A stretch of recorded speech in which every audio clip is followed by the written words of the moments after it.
10 o'clock at night. The hallway of the old apartment building sat under dim yellow light that flickered every few seconds. David Harper had just gotten his son to sleep when he heard hesitant knocking from the unit across the hall. The woman who'd moved in last week said her TV had no signal. He grabbed his toolbox and crossed over, kneeling behind the screen to check the cables. When the TV flickered to life, blue light washed across the face of the woman standing behind him. David stood up. Both of them went silent. 10 years had passed, but the past had just walked through the door. David Harper was 34 years old. He lived with his son, Connor, in a cramped two-bedroom apartment on the 4th floor of the Riverside Towers, a building that had been luxury in 1978 and was now just old. The carpet was worn thin in patches where generations of tenants had walked the same paths. The kitchen cabinets closed crooked. The bathroom faucet dripped no matter how tight you turned it. But the rent was affordable. The neighborhood was safe, and Connor had a room with glow-in-the-dark stars on the ceiling that David had stuck up there one weekend when his son turned 5. David's life moved in a tight, predictable loop. He woke at 6 every morning. Made breakfast, usually scrambled eggs and toast, sometimes oatmeal if he had time. Dropped Connor at Riverside Elementary at 7:45. Drove 15 minutes to Bennett Electronics, a repair shop that serviced everything from old radios to industrial circuit boards. He worked until 3, fixing broken things that other people had given up on. Left early to pick Connor up at 3:30. Helped with homework at the kitchen table while dinner simmered on the stove. Read bedtime stories until his son's breathing slowed and evened out around 8:30. No friends, no dating, no past that he talked about. Just the rule he'd carved into his chest years ago, the one that governed every decision. What's best for Connor? Everything else fell away. On weekends, they went to Miller Park. Connor climbed on the jungle gym while David sat on a bench with a thermos of coffee, watching. Other parents chatted in clusters, exchanging phone numbers and setting up playdates. David stayed alone. Not unfriendly, he'd nod if someone made eye contact. Would help if a kid fell and needed a Band-Aid from his backpack, just separate. Like he existed in a parallel version of the playground, where sound didn't quite carry. Connor was 7 now. Small for his age, with David's dark hair and a gap between his front teeth that the dentist said would close on its own. He asked questions constantly. Why was the sky blue? Where did electricity come from? How did birds know where to fly? Why didn't they have a mom like the other kids? David answered the first 3 with the patience of someone who genuinely enjoyed explaining how the world worked. The 4th, he dodged. It's just us, buddy. That's how it is. Connor accepted this, the way kids accept weather, something you can't change, so you adapt. In the evenings, after Connor slept, David sat at the kitchen table with a mug of tea that went cold while he went through bills. Rent was due on the 1st. Utilities fluctuated but averaged $80 a month. Groceries were carefully planned to minimize waste. Connor's school supplies, clothes that fit a growing kid, the occasional birthday present for a classmate's party. Everything balanced to the dollar. No room for error, no room for surprises. The apartment walls were thin. He heard Mrs. Patterson above him, walking her endless laps from bedroom to kitchen at 3 in the morning. The couple next door, the Rodriguezes, arguing in muted Spanish bursts that rose and fell like ocean waves. Mr. Chen at the end of the hall, coughing through the night. A wet rattle that made David wince every time. Life was small, predictable, and safe. That was the point. David had built this life brick by brick after Connor's mother Melissa left when their son was 6 months old. She'd signed the custody papers without argument, packed 2 suitcases, and disappeared into a life David knew nothing about. No postcards. No birthday calls. Just gone. He'd been terrified at first. A 27-year-old man who didn't know how to change a diaper properly, who burned mac and cheese, who once put Connor's onesie on backward and didn't notice until the pediatrician pointed it out. But he'd learned. Read books. watched tutorial videos on his phone at 2 in the morning while Connor cried with colic, called the nurse hotline more times than he could count. Slowly, clumsily, he figured it out.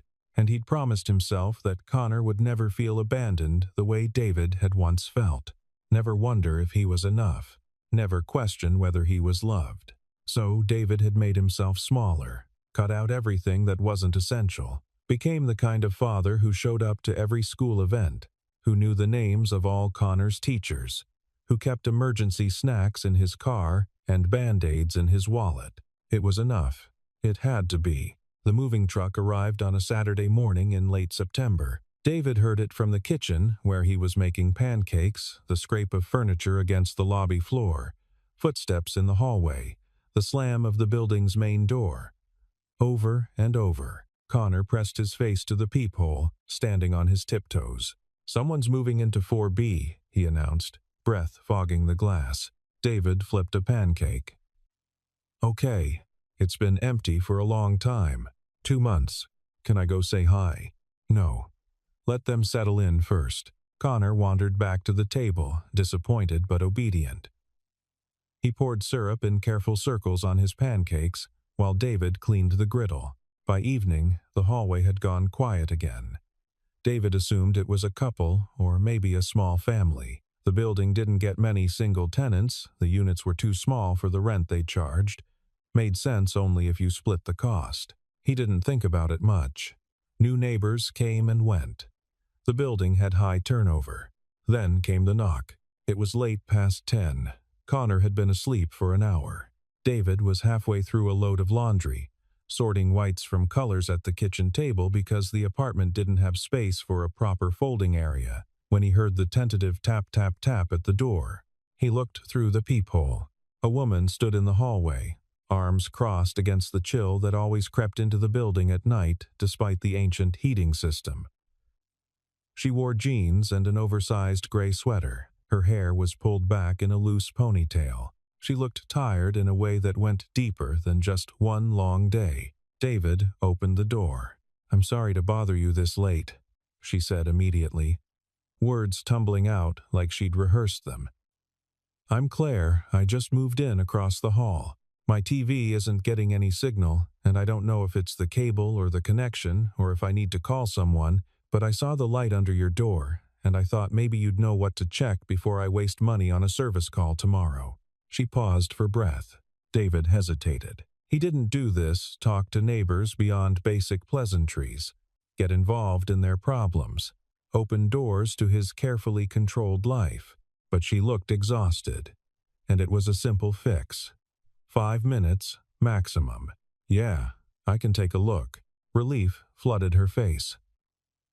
"Thank you, so much." He grabbed his toolbox from the closet, a battered red metal case that had belonged to his father and was now held together with duct tape and hope. Followed her across the hall. Her apartment was a maze of half-unpacked boxes. The couch sat in the middle of the room, still wrapped in plastic. A single floor lamp glowed in the corner, casting long shadows. The air smelled like cardboard and lemon cleaning solution. Dishes were stacked on the counter, still in newspaper. Books filled 3 boxes near the window. "Sorry for the mess," Claire said, gesturing helplessly at the chaos. "I wasn't expecting to move this fast." Everything kind of happened at once. David knelt behind the TV, a mid-range Samsung that looked a few years old. "You come from far?" "Not really. Across town." She paused, and he could feel her deciding whether to say more. "I just got divorced. Needed a fresh start. New place. New neighborhood. New everything." He didn't respond, just kept his hands busy checking the cables behind the TV. The coaxial cable was connected properly. The power cord was fine. But the HDMI cable connecting the cable box to the TV had worked itself loose, probably got jostled during the move. David reseated it, checked the input settings on the TV, and powered everything back on. The screen flickered blue, then resolved into a news broadcast. A weatherman pointing at a map of weekend temperatures. "There you go. Oh my God, thank you."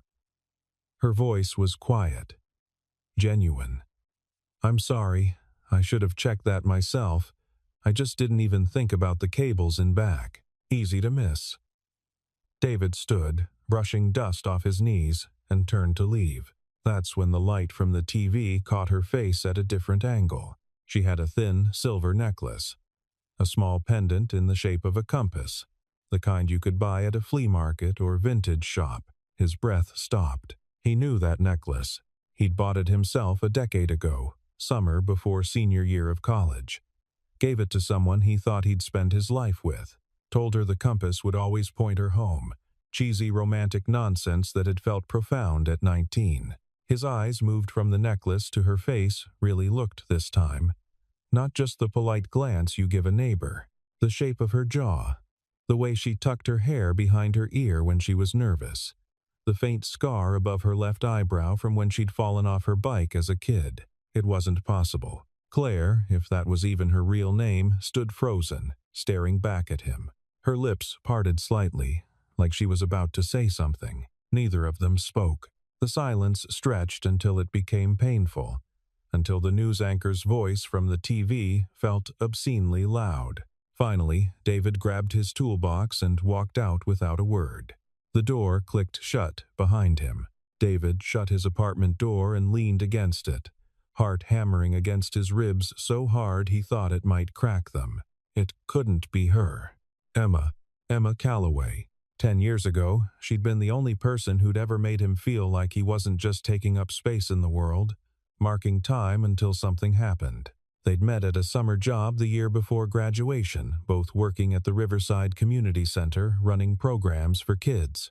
She taught art workshops in the mornings. He ran tech classes in the afternoons, teaching teenagers how to build websites and edit videos. They'd fallen together fast and inevitable, like objects rolling downhill. Spent every evening walking by the river, talking until the streetlights came on and the mosquitoes drove them inside.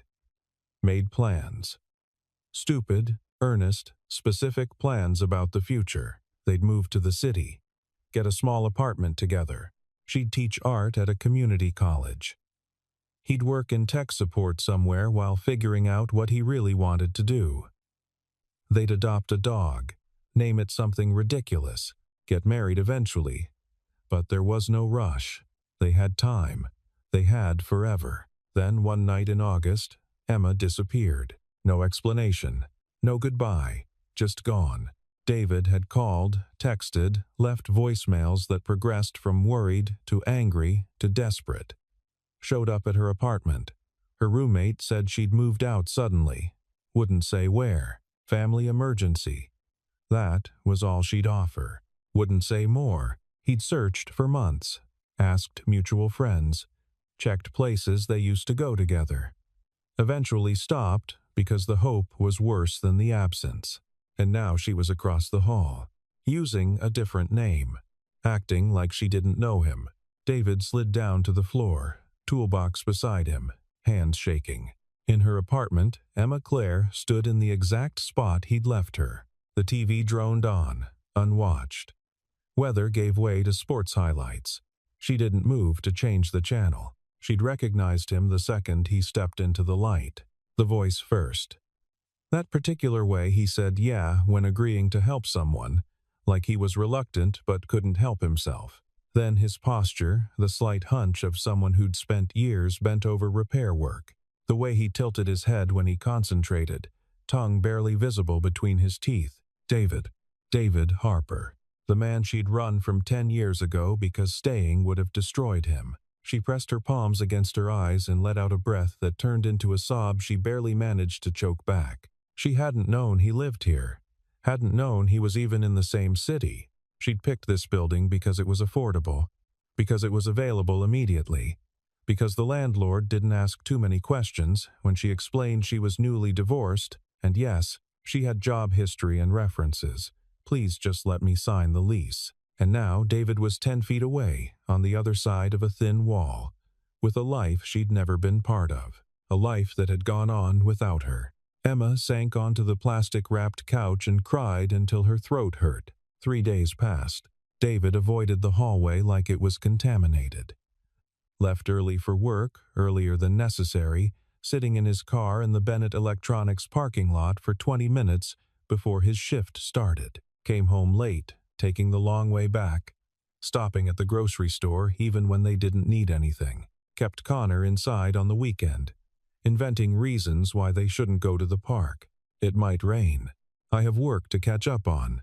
Let's build your Lego set instead. Connor accepted these excuses with growing suspicion, but didn't argue.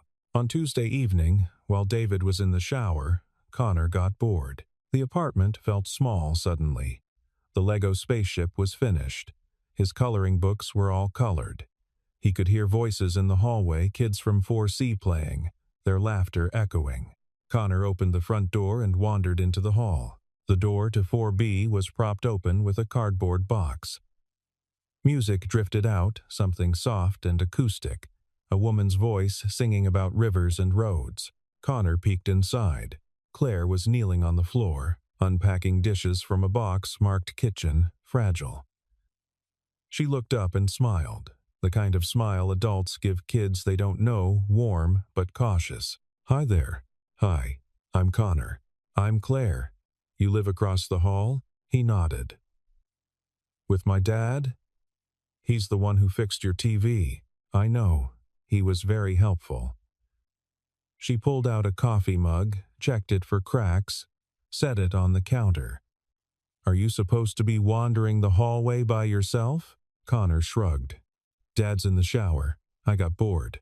Are you married? The question caught her off guard. Not anymore. Me neither. He said it like it was a club they both belonged to, a shared experience. Claire's smile faltered for just a second. Do you want to help me unpack these plates? I could use an extra pair of hands. Connor's face lit up. He crossed the threshold and knelt beside her, and for the next 10 minutes, they worked in companionable silence punctuated by Connor's chatter about school, his favorite cartoons, a drawing he'd made of a spaceship that his teacher had hung on the bulletin board. Claire listened with the kind of attention that made kids feel like what they were saying actually mattered. Then David appeared in the doorway. His hair was still damp from the shower. He was barefoot, wearing sweatpants and an old t-shirt. His face went pale when he saw Connor kneeling beside Claire. Connor. Inside. Now, Connor looked startled. He'd heard his father be firm before, but never quite like this sharp, almost scared. But I'm helping.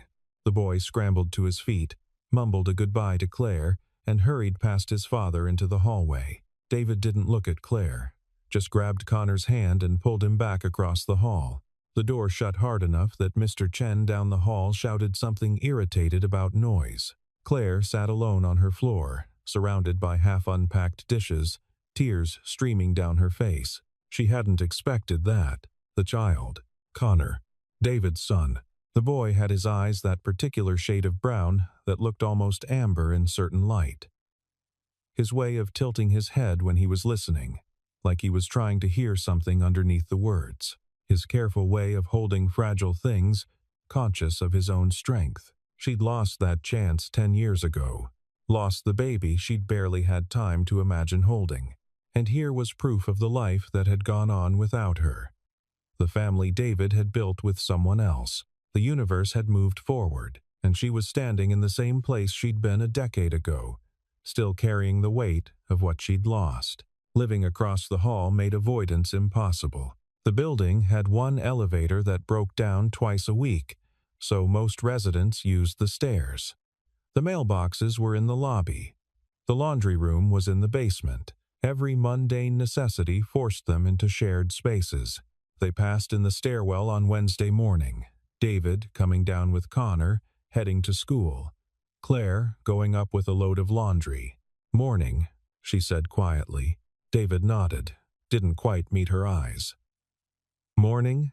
Connor waved enthusiastically. Hi, Claire. She waved back, heart cracking a little. Thursday evening, they waited for the elevator together. The button was lit, the machinery groaning somewhere above them. Claire tried to make conversation. How have you been? Fine, thanks. It's been a while. Yeah, I'm glad to see her. We should go. David grabbed Connor's hand and headed for the stairs instead, even though they'd just waited 5 minutes for the elevator. Friday night, Claire was checking her mail when David came in with Connor.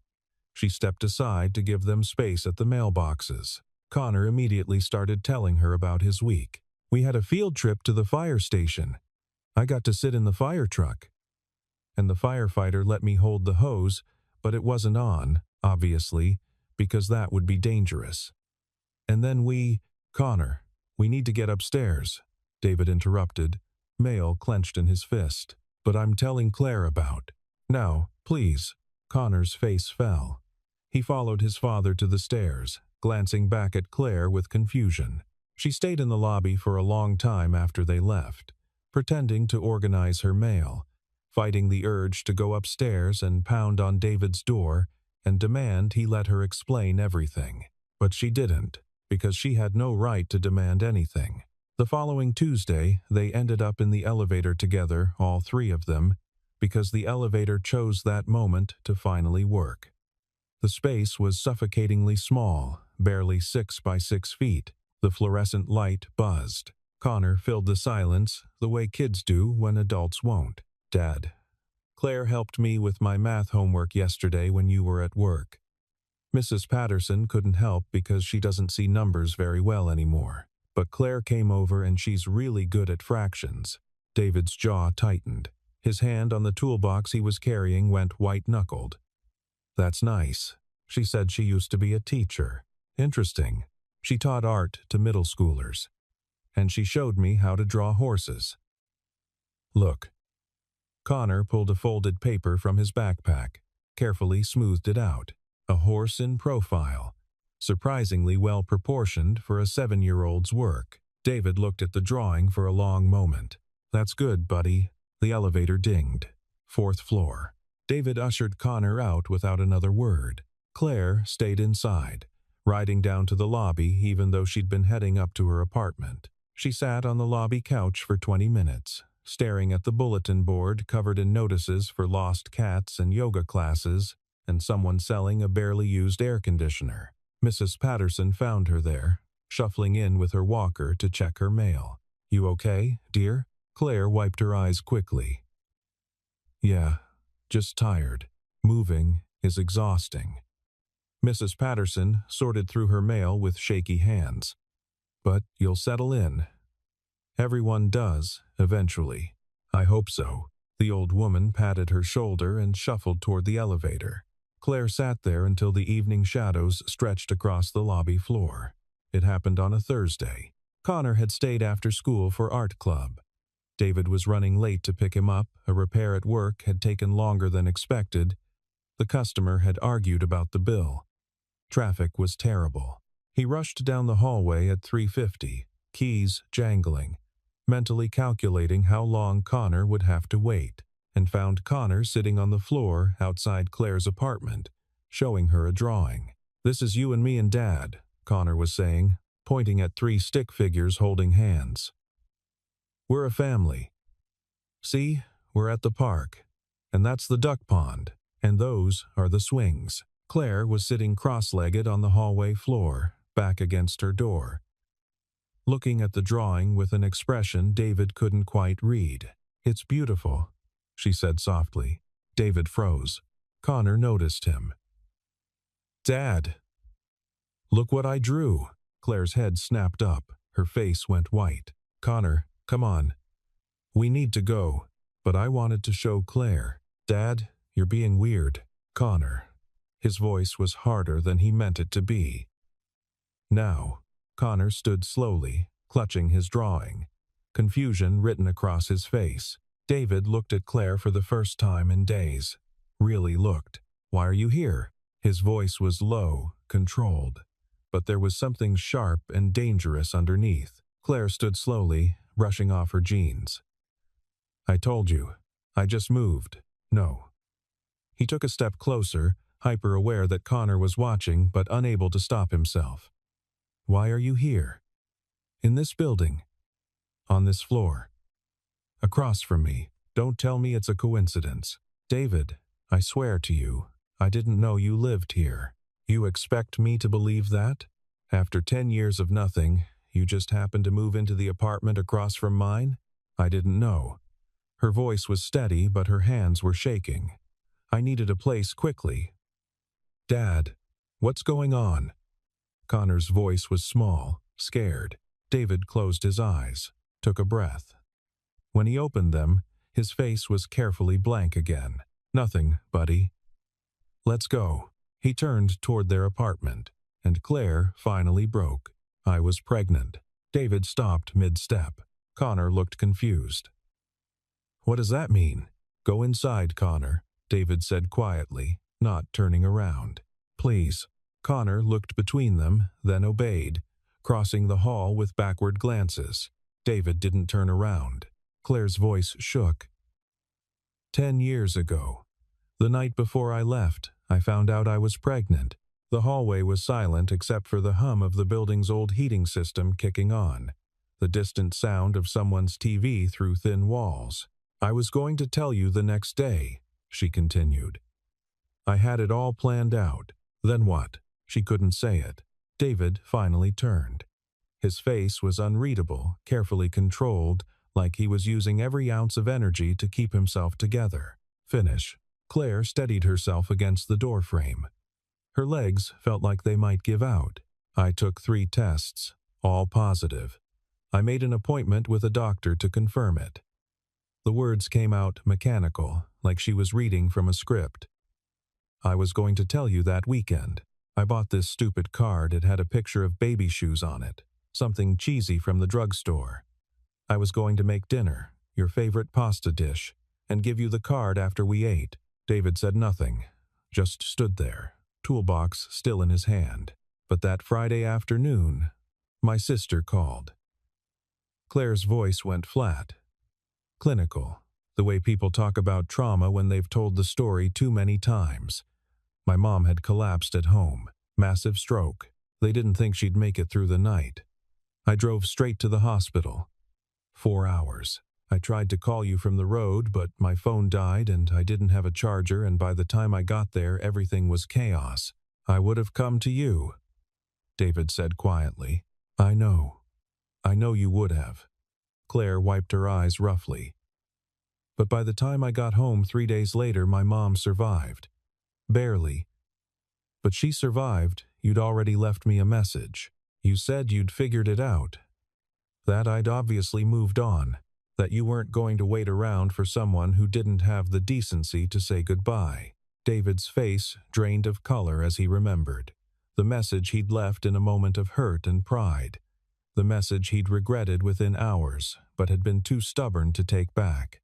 I tried calling back, Claire said. You'd blocked my number. I went to your apartment, you'd moved out. Your roommate said you'd gone back home, didn't know where. I asked around. No one knew where you'd gone. So you just gave up? No.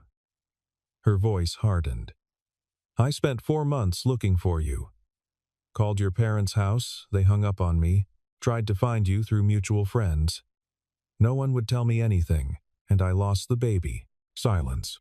Complete, suffocating silence. The heating system kicked off. Somewhere above them, Mrs. Patterson's footsteps creaked across her floor. I was 12 weeks along, Claire whispered. I went to a routine checkup. First real appointment, the one where they're supposed to do an ultrasound, let you hear the heartbeat. They couldn't find it. Spontaneous miscarriage. The doctor said it happens. 20% of pregnancies. Nothing I could have done differently. Just bad luck. David's knees nearly gave out. He set the toolbox down before he dropped it. They did a procedure. D&C, they call it. I was alone. My sister was still with my mom. I couldn't find you. I didn't have anyone else. She was crying now, not trying to hide it. And after that, I thought maybe it was better you didn't know. You didn't need to carry that grief. You hadn't even known about the pregnancy. What was the point of telling you about something you'd lost when you didn't even know it existed? You should have. His voice broke. You should have kept trying to find me. I know. I thought you'd just left. Like I didn't matter. Like we didn't matter. You were all that mattered. David slid down to sit on the hallway floor, back against the wall. He looked younger, suddenly, more like the 19-year-old she'd known than the man he'd become. Claire sat across from him, back against her door frame. Her knees pulled up to her chest. They stayed like that for a long time. Long enough that Mr. Chen passed them on his way to the elevator, gave them a curious look, kept walking. I married someone else, Claire finally said.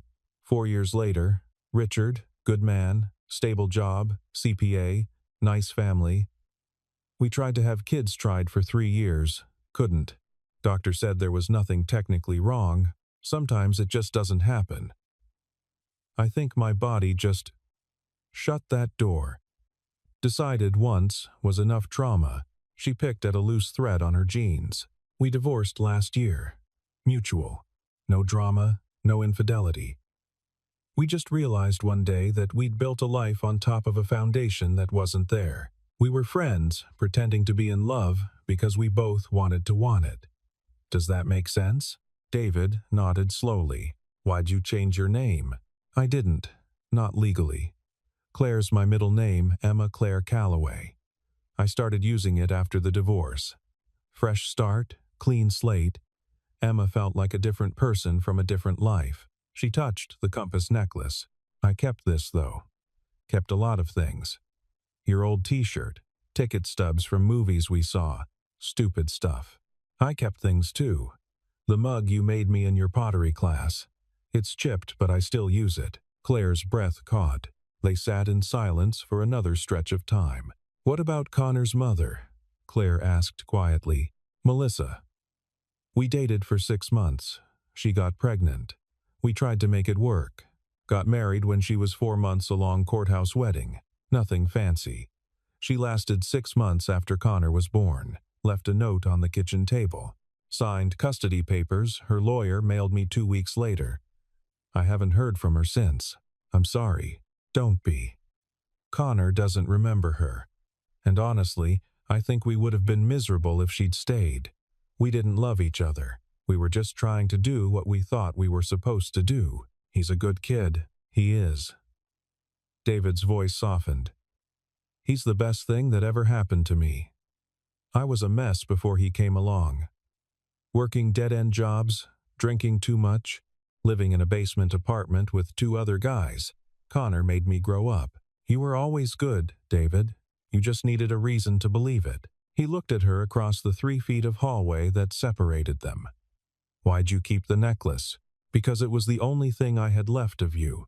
And because even after everything, I never stopped. She trailed off. Stopped what? Hoping I'd find my way back. They sat in the hallway until past midnight. At some point, David went to check on Connor, found him asleep in his bed, still wearing his school clothes, the drawing of the 3-person family clutched in one hand. David carefully pried the paper free, tucked his son under the covers, and came back to sit down again. They didn't talk much after that, just sat. The building settled around them. Pipes creaked. Someone flushed a toilet.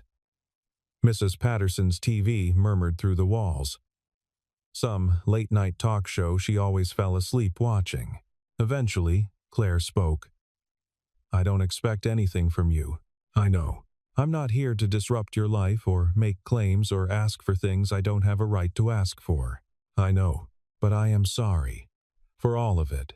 For not trying harder. For disappearing.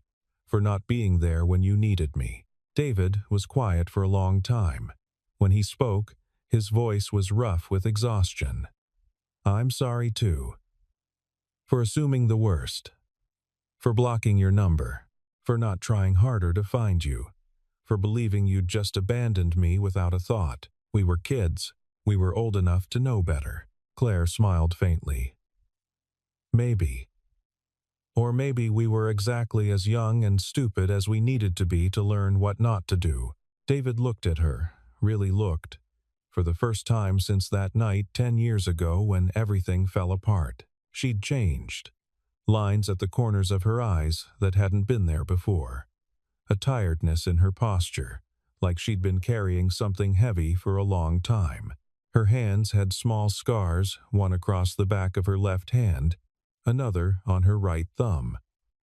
Signs of a life lived, of years that had passed without him, but still her. Still the person who'd made him believe he could be someone worth loving. "I haven't loved anyone else," he said quietly. "Tried a few times. Dated a woman named Sarah for about 4 months when Connor was 3. Nice person. Worked at the library. Connor liked her, but it never felt right. Always felt like I was faking it, playing a part." Claire's eyes welled up. "Me too. Richard was a good husband on paper. But I was always comparing him to a memory. Always measuring everything against a summer 10 years ago. That's not fair to anyone. Connor's mom left when he was 6 months old. Just couldn't handle it. The crying, the exhaustion, the way your whole life disappears into taking care of someone else. She signed over custody without a fight. I don't even know where she is now. I'm sorry. Don't be. He's better off. And honestly, so am I. We figured it out together, me and him. Built our own little world." David paused. "He's happy. That's what matters. He's a good kid." "He is. He looks like you. Everyone says that. He has your eyes. And your way of listening, like he's really hearing what people are saying underneath the words." David's throat tightened. "He asked me once why he doesn't have a mom. I didn't know what to tell him." "What did you say?" "That some families look different. That it's just the two of us, and that's okay." "That's a good answer. I don't know if he believes it." "I don't know if I believe it." Silence settled again, but it was different now. Softer, less sharp. Then David said, "I don't know what this is. Neither do I. But I'm not ready to just erase 10 years and pick up where we left off. I can't do that. I wouldn't ask you to. I have to think about Connor. Everything I do, every choice I make, has to be about what's best for him. That's the rule. That's all I have. I know. I can't let someone into his life who might leave. He's already been abandoned once. I won't let it happen again." "I understand." David stood, knees creaking. Held out a hand. Claire took it. Let him pull her up. They stood in the hallway, hands still touching, inches apart. "Can I take you to coffee sometime?" Claire asked. "Just coffee. No expectations. No pressure. Just two people who used to know each other catching up." David hesitated. Every instinct screamed at him to say no, to protect himself and Connor from the possibility of more hurt. But looking at her face, tired, hopeful, scared, he couldn't. "Yeah, okay. When? Saturday? Connor has a play date in the afternoon. I could meet you at 2. The coffee shop on 3rd Street? That place is still open?" I checked. "It is." David almost smiled. "Okay. 2 o'clock. Okay." They stood there for another moment, neither quite ready to let go. Finally, David stepped back. "Good night, Claire." "Good night, David." He crossed to his apartment, paused with his hand on the doorknob. "The necklace looks good on you." She touched it reflexively. "I never take it off." He went inside. Claire stood in the hallway for a long time after his door closed, fingers wrapped around the compass pendant, feeling its weight against her chest like an anchor. Coffee turned into 2 coffees. The first one was awkward. They sat across from each other at the coffee shop on 3rd Street, the place that miraculously still existed, still had the same cracked leather booths and the same grumpy owner who made the best espresso in the city. They talked carefully, about neutral things, Connor's school, Claire's freelance illustration work, the building's broken elevator, the weather. Neither mentioned the hallway conversation. Neither mentioned what had happened 10 years ago. It was like they were strangers learning each other for the first time. The second coffee, a week later, went deeper. David talked about the first year with Connor, the terror and exhaustion and bone-deep certainty that he was failing every single day. Claire talked about the miscarriage, the procedure, the months after when she couldn't look at pregnant women without feeling like someone had carved out part of her chest. They were both crying by the end, in a coffee shop booth at 3 in the afternoon. and the grumpy owner brought them extra napkins without comment. Then a walk in the park while Connor played. David watched his son on the jungle gym while Claire sat beside him on the bench. Not too close, maintaining careful distance. Connor noticed her and ran over. "Claire, do you want to see how high I can swing?" "I'd love to." They walked to the swings together. Connor pumped his legs, going higher and higher, shouting, "Watch this," every few seconds. Claire watched with genuine delight, calling encouragement, laughing when Connor tried to jump off at the peak and David had to sprint over to steady him.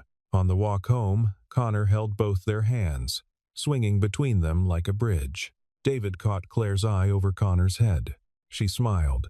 Something warm unclenched in his chest. Then Claire started helping Connor with homework. It began organically. David was running late from work one day, a complicated repair that wouldn't cooperate, a customer who wouldn't stop calling with additional problems. He texted Mrs. Patterson to ask if she could sit with Connor until he got home. She texted back, "My arthritis is bad today, dear. Can't make it down the stairs." "Ask Claire?" David stared at his phone for a long moment, then texted Claire, "Could you watch Connor for an hour? I'm stuck at work. We'll pay you." Her response came immediately. "Of course. Don't be silly about payment. Send him over." When David got home 90 minutes later, full of apologies, he found Claire and Connor at her kitchen table, surrounded by math worksheets and pencils. "Fractions," Claire explained. "We're conquering them together." Connor looked up, grinning. "Claire makes them make sense." David felt his throat tighten. "Thank you. Any time." It became a pattern. 3-4 times a week, Connor would knock on Claire's door after school. She always let him in. They'd do homework together, or she'd teach him to draw. Or they'd just talk while she worked on her illustration projects. David would pick him up an hour or two later. Never stayed long, never sat down. Just collected his son and went home. But slowly, the walls came down. One evening, Claire knocked on David's door with a casserole dish. "I made too much lasagna. Thought you might want some." It was obviously a lie. The dish was the perfect size for exactly one family dinner. But David accepted it, invited her in. They ate together at the small kitchen table. Connor chattered about his day. Claire and David traded small smiles over his head. After dinner, Connor asked if Claire wanted to see his Lego collection. She said yes.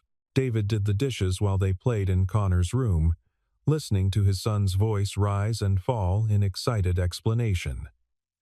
Claire's responses warm and engaged. When she left, Connor hugged her goodbye. "See you tomorrow? See you tomorrow." 3 months after Claire moved in, a storm knocked out power to the entire neighborhood. David spent 2 hours in the basement with the building super and an electrician from the city, helping identify the blown transformer and routing temporary power to keep the emergency lights on. When he got back upstairs, he found Claire and Connor in his apartment, playing cards by flashlight. "We got hungry," Connor explained.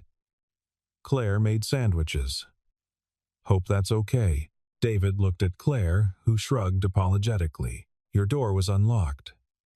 "I didn't want him here alone in the dark." "It's okay.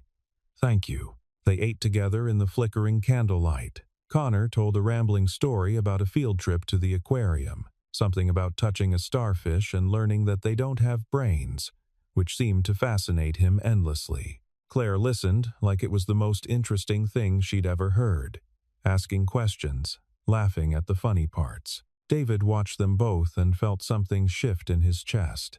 Something that had been frozen for 10 years starting to thaw, painful and necessary. After Connor fell asleep on the couch, exhausted from the excitement of the blackout, David and Claire sat on the balcony, wrapped in blankets against the November cold. The city stretched out below them, dark except for scattered emergency lights and the headlights of cars navigating streets without traffic signals. "This is nice," Claire said quietly. "Yeah, I missed this. Just being with someone. No performance, No pretending. David nodded. Me too. She leaned her head on his shoulder. He let her. They stayed that way until the power came back on and the world lit up around them, sudden and bright. 6 months later, Claire's TV stopped working again. David stood in her doorway, toolbox in hand, grinning. Really? I swear I didn't break it on purpose. But her smile said otherwise. Ooh-huh. He crossed to the TV, which was now positioned differently, in a room that had been fully unpacked and decorated. Her artwork hung on the walls. Books filled the shelves. It looked like a home. David knelt behind the TV. Claire watched from the couch. You know, you could just move in here. Save yourself the walk across the hall every time something needs fixing. David glanced back, eyebrow raised. Is that an invitation? Maybe. What about Connor? He already asked me if we're getting married. I think he'd be thrilled. David turned back to the TV, hiding his smile. What did you tell him? That I didn't know. That it's complicated. Is it? Isn't it? David finished checking the connections. The HDMI cable was loose again, exactly like the first time, and stood up. The TV flickered to life. Some nature documentary about penguins. There. Fixed. Thank you. He set the toolbox down. Sat beside her on the couch. The apartment smelled like vanilla candles and the tomato sauce she'd been simmering for dinner. Through the window, you could see David's balcony across the way. The curtains were open. His apartment looked warm and lived in. I'm not ready for marriage, David said carefully, choosing each word. Not yet. Maybe not for a while. Okay. I need to be sure. For Connor. For me. That this is real. That it's going to last. I understand. But I want this. Whatever this is that we're building. Claire took his hand. Me too. I want Connor to have what we had. Someone who shows up. Someone who stays. I'm not going anywhere. You can't promise that. Nobody can. You're right. But I can promise I'll try. I can promise I'm here now. That I choose this now, and that I'll keep choosing it. David looked at their intertwined hands. That's enough. He reached into his pocket and pulled out a key. Spare key to my place, in case you need it. She took it, turned it over in her palm. Emergency TV repair access? Something like that. She leaned in and kissed him. Soft, tentative, like they were still figuring out how their pieces fit together after all this time. When they pulled apart, David's phone buzzed. Connor, texting from across the hall. Is Claire coming for dinner? We have pasta. David showed her the message. Claire laughed. Guess I should go. Guess so. They stood. Walked to the door together. In the hallway, they paused. The same hallway where they'd first recognized each other. Where they'd sat and cried and finally told the truth. David? Yeah? I'm glad the TV broke. He smiled. Me too. Both times. Especially both times. They crossed the hallway together. Not to the same apartment, not yet, maybe not ever, but to the same dinner table. The same laughter. The same small, careful routines that were building something new from the ruins of what they'd lost. Connor greeted them at the door, holding up a new drawing. 3 stick figures. A house, a sun, a dog. This is us, he announced proudly. I added a dog because Claire said we should get one. David looked at Claire. You said that? She shrugged, grinning. It came up. We can't have a dog, the lease says. The lease says no dogs over 25 pounds. We could get a small one. Claire, a really small one. Like a terrier. Connor was bouncing now. Can we, Dad? Please? David looked between them, his son, and this woman who'd come back into his life through a series of impossibly unlikely events, and felt something in his chest expand. We'll think about it. Yes. Connor pumped his fist. Claire caught David's eye over Connor's head. Mouthed, thank you. He mouthed back. We're getting a small dog. She grinned. They sat down to dinner pasta with Claire's tomato sauce. Garlic bread. Connor had helped make. Salad that no one would eat, but David insisted on anyway. Connor talked non-stop about his day, about the dog they might get, about the drawing he was going to make of their future dog. David and Claire listened, passed serving dishes back and forth, fell into the easy rhythm of people who'd known each other in one life and were learning each other all over again in this one. No promises about forever, no certainty about what came next, just the choice to stay, to show up tomorrow and the day after that, and keep showing up until eventually you looked back and realized you'd built a life without meaning to.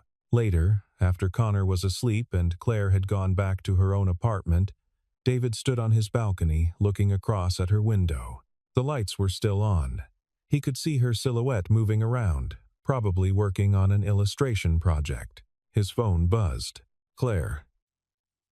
You watching me? David. Maybe. Claire.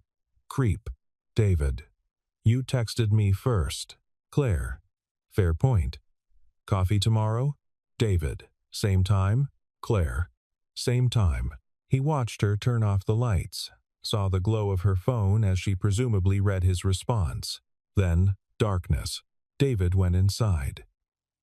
Checked on Connor one more time. The boy was sprawled across his bed, one arm hanging off the side, mouth open, completely and utterly asleep in the way only children could be. He adjusted the blanket, turned off the nightlight, pulled the door mostly closed. In his room, David got ready for bed, brushed his teeth, set his alarm, plugged in his phone. On his nightstand sat the chipped pottery mug Claire had made him a decade ago. He'd used it that morning for coffee, would use it tomorrow. He got into bed, turned off the light, lay in the dark, thinking about the life he'd built and the life he'd lost and the life that might be forming in the space between. No guarantees, just possibility.